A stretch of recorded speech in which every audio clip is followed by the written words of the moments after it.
नमस्कार, मैं हूं संदीप चौधरी। आज सीधा सवाल में मैं बात करने वाला हूं देश की, देश के भविष्य की, युवा पौध की, हमारे बच्चों की, पढ़ने वालों की और पढ़ाने वालों की भी, और खास निगाह रहेगी बिहार पर। अब मैं बिहार और बिहारियों का मुरीद रहा हूं,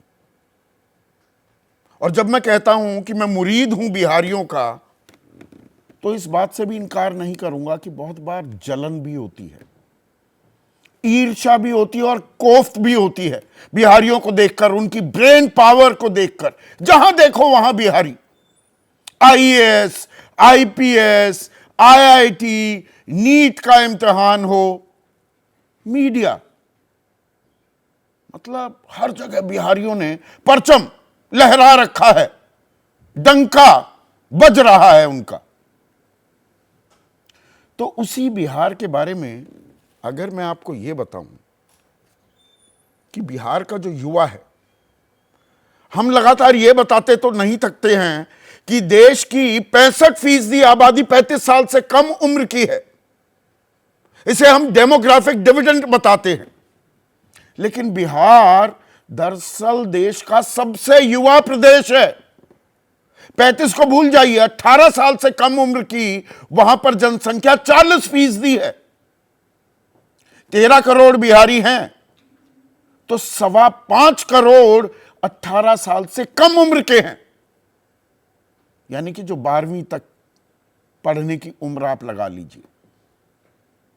अब 12वीं तक जो बच्चे पढ़ रहे हैं बिहार में, 20 लाख, फिर से सुनिएगा, 20 लाख बच्चे, उनका सरकारी स्कूलों से नाम काट दिया गया, क्योंकि लंबे समय से वो स्कूल आए ही नहीं रहे।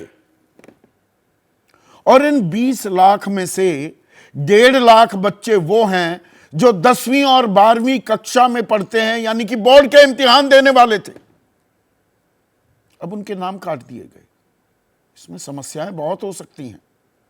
कोई खेती करने पर मजबूर है, घर में आमदनी ढंग की नहीं हो पा रही है, तो घर वालों की मदद करने के लिए स्कूल ही छोड़ दिया।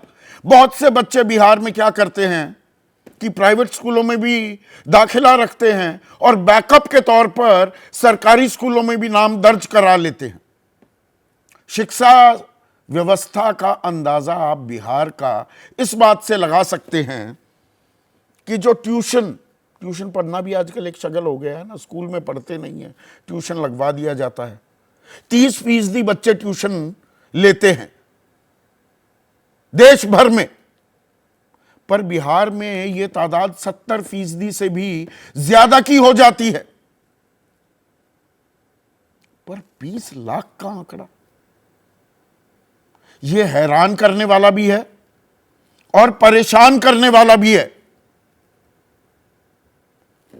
बिहार मेघालय के बाद सबसे ज्यादा स्कूल से ड्रॉप आउट वाला राज्य बन गया है। 100 में से लगभग 22 बच्चे मेघालय में स्कूल में ड्रॉप आउट कर जाते हैं, यानी कि स्कूल से नाम कटा लेते हैं। यह आंकड़ा 20.5% है बिहार में, असम में 20%, 20.25%, गुजरात में 18% के करीब, 17.25% पंजाब में, आंध्र में 17.25%, कर्नाटक में 14.5%। यहां एक बड़ा सवाल भी अपने आप में जुड़ जाता है, देश पढ़ेगा नहीं तो आगे कैसे बढ़ेगा? पढ़ाई तो वो बुनियाद है जिस पर आपका भविष्य, वो इमारत खड़ी होती है, और इसी के बिना पर देश भी विकसित होता है। विश्व गुरु बनने की राह में ये युवा शक्ति अगर हमारे साथ ना आए तो क्या होगा? ये अपने आप में बहुत अहम सवाल है। कुछ ये जो लापता छात्र हैं उनकी जानकारी आपको दे देता हूं। मुजफ्फरपुर जिले में 10,11,579 छात्र हैं, उनमें से 1,02,86 के नाम कट गए हैं। वैशाली में 6,90,828 छात्र, 1,04,189 इनके नाम कट गए। पश्चिमी चंपारण 11,76,978, 1,40,752 के नाम कट गए हैं। ये तो पढ़ने वालों की बात हो गई, पर पढ़ाने वालों की बात करना भी जरूरी हो जाता है। पढ़ाने वाले यानी कि शिक्षक, और शिक्षकों को लेकर और शिक्षक भर्ती को लेकर पिछले कुछ महीनों से बवाल कटा हुआ है। बिहार में बीपीएससी ने एक भर्ती कराई 1,70,000 शिक्षकों की। इसके बारे में ताल भी ठोकती है सरकार, और जेडीयू के जो मुख्य प्रवक्ता हैं नीरज कुमार, उन्होंने कहा एक मुश्त इतने बड़े पैमाने पर शिक्षक भर्ती पूरे देश में कहीं नहीं हुई। लेकिन जो अभ्यर्थी हैं, जो एस्पिरेंट्स थे, वो प्रदर्शन कर रहे हैं।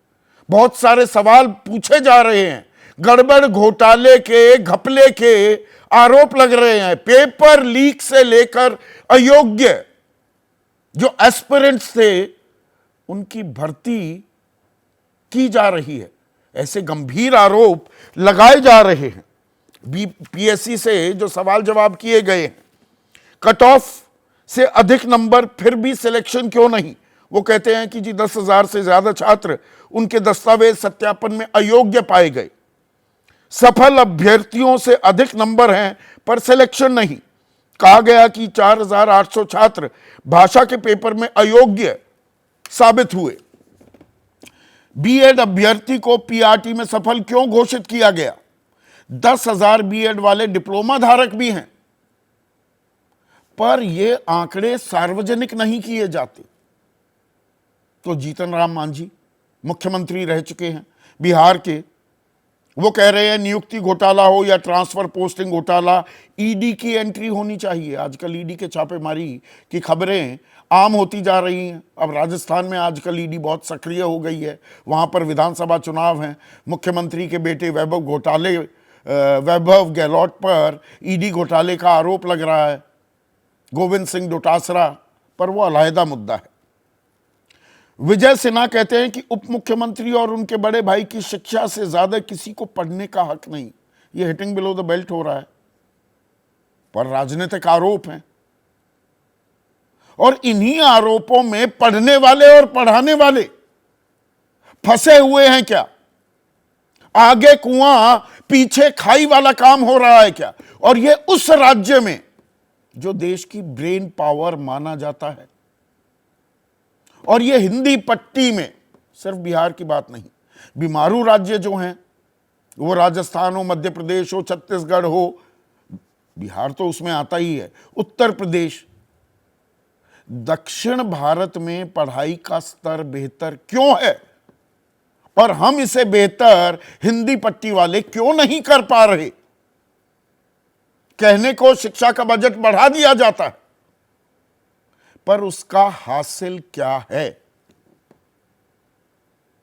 चुनावी मौसम चल रहा है, पर इन गंभीर सवालों पर भी चर्चा और विमर्श बहुत जरूरी हो जाता है।